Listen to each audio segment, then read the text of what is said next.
from Toyota, leading the way every day. Atkins from Toyota, symbols of trust. Police on Saipan yesterday rescued a 10-year-old boy after allegedly being held hostage by his father in their house in Cagman for 7 hours. The Saipan Tribune reports that Herman Tudela Jr. barricaded himself in the house with his son after refusing to be served with an arrest warrant for allegedly threatening to kill a neighbor and her family. 8 members of the police's tactical response enforcement team swooped into the one-story studio-type house at 2:48 a.m. and arrested the 39-year-old Tudela and rescued his son.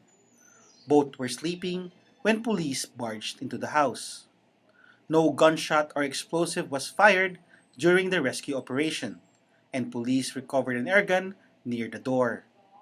Tudela used to work as a field technician for the NMI Council for the Humanities.